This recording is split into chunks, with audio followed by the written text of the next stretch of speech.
আর্থিক প্রতারণার মামলায় দীর্ঘদিন ধরে ভারতের কারাগারে বন্দী থাকা সুকেশ চন্দ্রশেখর এবার ভালোবাসা দিবসে এক অনন্য উপহার পাঠিয়েছেন জ্যাকলিনের জন্য। কারাবন্দী অবস্থানেও তার ভালোবাসার উদ্দীপনা কমেনি। এবার তিনি জ্যাকলিনকে উপহার দিয়েছেন একটি বিলাসবহুল হেলিকপ্টার, যার গায়ে খোদাই করা আছে জ্যাকলিনের নামের আদ্যক্ষর।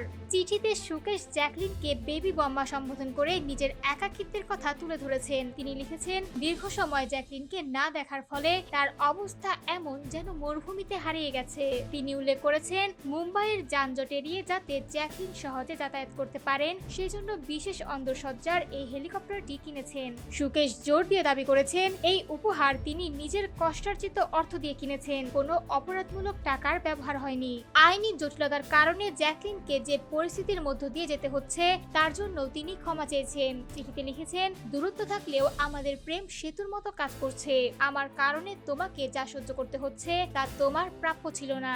এছাড়া সুকেশ দৃঢ়ভাবে দাবি করেছেন, জ্যাকলিনের মনের ওপর কোনো পুরুষের অধিকার নেই। উল্লেখযোগ্য, এটি প্রথমবার নয়। গত বছরও ভালোবাসা দিবসে সুকেশ জ্যাকলিনকে একটি প্রাইভেট জেট উপহার দেওয়ার ঘোষণা দিয়েছিলেন। সেই জেটের নম্বর ছিল তার জন্ম তারিখ অনুযায়ী এবং গায়ে লেখা ছিল নামের আদ্যক্ষর। সুকেশ চন্দ্রশেখর বর্তমানে প্রায় 200 কোটি রুপি জালিয়াতির মামলায় কারাগারে রয়েছেন।